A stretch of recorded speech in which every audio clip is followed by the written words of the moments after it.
कहानी की शुरुआत उस सुबह से होती है जब चौहान हाउस में एक अजीब सी बेचैनी फैली हुई थी। हवा में कुछ ऐसा था जो आने वाले तूफान का संकेत दे रहा था। पिछले कुछ दिनों से आर्या को मीरा और राघु के व्यवहार में बदलाव महसूस हो रहा था। बातें अधूरी, नजरें बचती हुई और हर वक्त मोबाइल पर किसी गुप्त व्यक्ति से बातचीत। आर्या को यह सब बेहद संदेहास्पद लगा, लेकिन उसके सामने अभी कोई ठोस सबूत नहीं था। मीरा हमेशा से खुद को सबसे सीधी, सबसे मासूम और सबसे पीड़ित दिखाती आई थी। घर में हर किसी की नजर में वह दया और भरोसे की पात्र थी। राघु उसके सबसे बड़े समर्थक की तरह खुद को पेश करता था, लेकिन दोनों के पीछे का सच किसी और ही दिशा में जा रहा था। आर्या को कुछ तो गड़बड़ लग ही रही थी। उसे एहसास होने लगा था कि मीरा जितनी मासूम दिखती है उतनी है नहीं, और राघु की जो हमेशा मदद करने वाले भाई वाली छवि थी वह सिर्फ एक दिखावा थी। उसी सुबह आर्या लाइब्रेरी में कुछ फाइलें जंगली कर रहा था जब मीरा और राघु धीमी आवाज में बातचीत करते हुए पास के कमरे में आए। उन्हें लगा शायद कमरे में कोई नहीं है। आर्या के कान अचानक सतर्क हो गए। राघु, अब ज्यादा दिन नहीं बचा है। आर्या, अगर सब जान गया तो हमारा पूरा प्लान खत्म हो जाएगा। मीरा की आवाज धीमी थी, लेकिन उसमें एक अजीब सी कठोरता थी। रघु बोला, रिलैक्स मीरा, आर्या हमें पकड़ ही नहीं सकता। उसे लगता है हम उस पर भरोसा करते हैं। यही तो हमारा असली खेल है। आर्या का दिल धक से रह गया। उसने खुद को पर्दे के पीछे छिपाकर दोनों की बात ध्यान से सुननी शुरू की।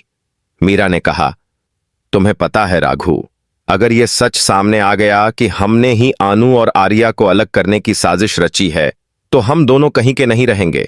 मैं नहीं चाहती कि मेरी असली पहचान किसी को पता चले। राघु ने हंसते हुए कहा, मीरा, सच्चाई छुपाने के लिए ही तो यह पूरा खेल खेला जा रहा है। आर्या को हम भावनाओं में उलझाए रखेंगे और आनू को हम इतना फंसा देंगे कि उसे कोई विश्वास ही न करे। यह सुनकर आर्या के पैरों तले जमीन खिसक गई।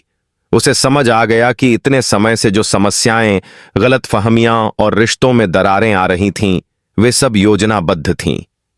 मीरा, वही मीरा जो घर में खुद को सबसे दुखी दिखाती थी, वह सबका खेल कर रही थी।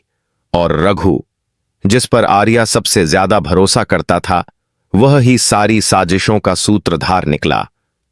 आर्या की आंखों में गुस्सा भर आया, लेकिन वह जानता था कि बिना सबूत के कुछ भी करना बेकार है।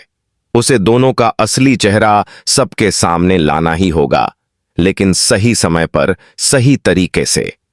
उसने तय किया कि वह अगले कुछ दिनों में मीरा और राघु की हर चाल पर नजर रखेगा। उनकी हर बातचीत, हर मुलाकात, हर संदिग्ध गतिविधि को वह नोट करेगा। आर्या की जासूसी शुरू। आर्या ने पिछले कुछ दिनों में दोनों की गतिविधियों पर नजर रखनी शुरू कर दी। वह चुपचाप मीरा के कमरे के बाहर खड़ा रहता, राघु की गाड़ी का पीछा करता और मीरा के फोन कॉल्स पर ध्यान देता। मीरा अक्सर किसी थर्ड पर्सन से बात करती थी जिसकी पहचान अभी तक किसी को नहीं थी। हाँ, सब प्लान के हिसाब से चल रहा है। जल्द ही आर्या और आनू अलग हो जाएंगे। बस थोड़ा और इंतजार। यह हर लाइन, हर शब्द आर्या को अंदर तक चुभता। रघु भी चोरी छुपे एक गोदाम में जाता था। आर्या एक रात उसका पीछा करते हुए उस गोदाम तक पहुंच गया। वहां उसने देखा कि राघु कुछ दस्तावेज छिपा रहा था, ऐसे दस्तावेज जिन्हें देखकर साफ था कि यह सब आर्या और आनू के बीच गलतफहमियां पैदा करने की योजना का हिस्सा हैं। आर्या ने हर सबूत को रिकॉर्ड करना शुरू कर दिया। उसके मोबाइल में अब मीरा और रघु की असलियत के दर्जनों प्रमाण मौजूद थे। आवाजें, वीडियो, दस्तावेज, चैट्स, सब कुछ। अब उसे बस एक सही मौके का इंतजार था। सच्चाई की पहली कड़ी। आनू को शक होने लगा। उधर आनू को भी मीरा के व्यवहार पर थोड़ा शक होने लगा था। मीरा उसे बार बार आर्या के खिलाफ भड़काने की कोशिश कर रही थी। आनू, आर्या तुम्हें लेकर बहुत बदल गया है। अनु, वो तुम्हारी परवाह नहीं करता। अनु, तुम ही क्यों हमेशा कॉम्प्रोमाइज करो। अनु समझ नहीं पा रही थी कि मीरा ऐसा क्यों कर रही है, लेकिन उसके दिल में एक आवाज बार बार कह रही थी, अनु, यहां कुछ गलत है। बहुत गलत। आर्या को यह देखकर राहत मिली कि आनू पूरी तरह किसी के प्रभाव में नहीं आई है। वह जानता था कि जैसे ही उसके पास सबूत होंगे, आनू सबसे पहले उस पर विश्वास करेगी।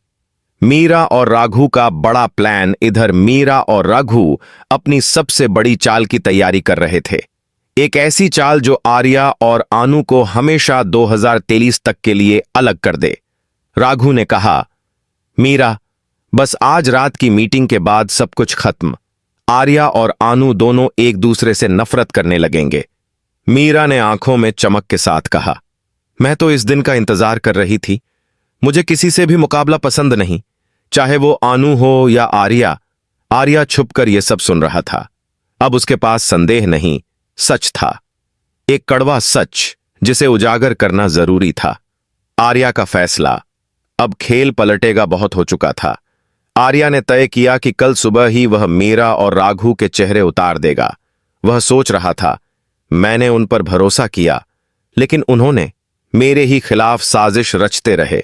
उसकी आंखों में दृढ़ता और दिल में आग थी। हवाओं में बदलाव, तूफान आने वाला है। चौहान हाउस की दीवारें भी महसूस कर रही थीं कि कुछ बड़ा होने वाला है। मीरा अपनी जीत के सपने देख रही थी। राघु भी खुद को विजेता मान चुका था। उधर आर्या शांत था, लेकिन उसके मन में एक युद्ध छिड़ चुका था। वह जानता था, अब सच्चाई का समय आ गया है। और अगले दिन जो होने वाला था, वह तुम से तुम तक की कहानी को हमेशा के लिए बदल देगा।